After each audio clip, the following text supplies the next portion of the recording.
ഇവിടെ പേരിനു മാത്രം ജില്ലയുടെ ചുമതലയുള്ള മന്ത്രി വിഷ്ണുനാഥ് അവിടെ വന്ന് കോൺഗ്രസ് പ്രവർത്തകരെ വിളിച്ചുകൂട്ടി ഒരു യോഗം നടത്തി പോയതല്ലാതെ ബന്ധപ്പെട്ട ഉദ്യോഗസ്ഥന്മാരെയോ ബന്ധപ്പെട്ട ആളുകളെയോ വിളിച്ച് ഒരു യോഗം നടത്താനും ജില്ലയുടെ ചുമതലയുള്ള മന്ത്രിക്ക് പോലും കഴിഞ്ഞിട്ടില്ല.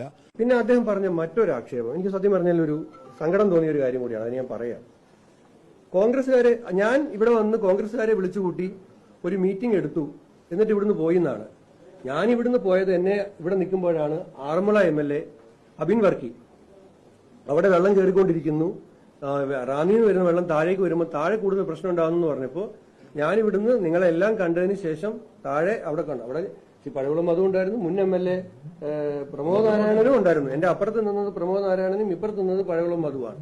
അതിനുശേഷം ഞാൻ ഇവിടെ നിന്ന് നിങ്ങളെല്ലാം കണ്ടതിന് ശേഷം ഉദ്യോഗസ്ഥ തലത്തിൽ ഞങ്ങളൊരു റിവ്യൂ മീറ്റിംഗ്, കറണ്ടില്ലായിരുന്നു, അവിടെ താലൂക്ക് ഓഫീസിൽ MLAയുടെ സാന്നിധ്യത്തിൽ MLA അതുവരെയുള്ള കാര്യങ്ങളെല്ലാം ബ്രീഫ് ചെയ്ത് ശ്രീ പഴകുളം മധുവിന്റെ സാന്നിധ്യത്തിൽ നേതൃത്വത്തിൽ നടന്ന മീറ്റിംഗിൽ ഞാൻ പങ്കെടുത്തു.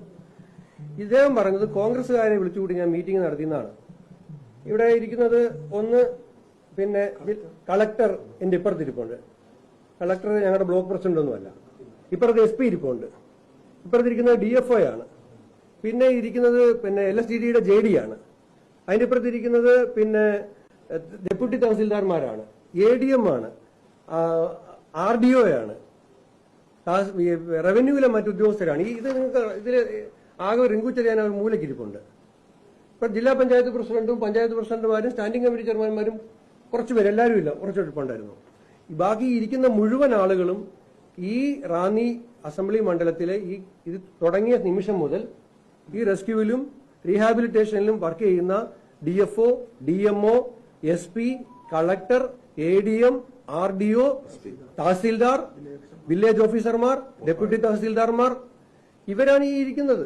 ഇതാണ് ആ ചിത്രം, ഞാൻ നടത്തിയ മീറ്റിംഗിന്റെ ചിത്രം. ഇങ്ങനെ ഒരു സാഹചര്യത്തില് എന്നെ അധിക്ഷേപിച്ചിട്ട് അദ്ദേഹത്തിന് എന്ത് കിട്ടാനാണ്? ഞാൻ അത്ര ഔഷധ ഗുണമുള്ള ആളല്ലല്ലോ. എന്നെ ഇങ്ങനെ ആക്രമിച്ചിട്ട് അത്ര വലിയൊരു ഹൈ പ്രൊഫൈലിൽ നിൽക്കുന്ന ആളൊന്നും അല്ലല്ലോ ഞാൻ.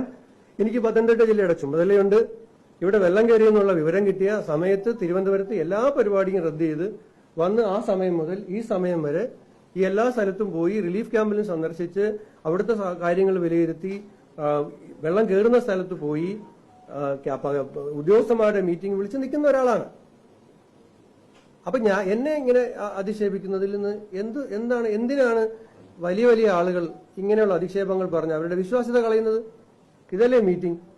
ഈ മീറ്റിംഗ് ഞാനിവിടെ കോൺഗ്രസിന്റെ മീറ്റിംഗ് വിളിച്ചിട്ട് ഇവിടുന്ന് പൊക്കളഞ്ഞു എന്ന് പറയുന്നത് ഒരിക്കലും ഇത്തരം ഘട്ടങ്ങളിൽ പറയാനേ പാടില്ലായിരുന്നു എന്നുള്ളതാണ്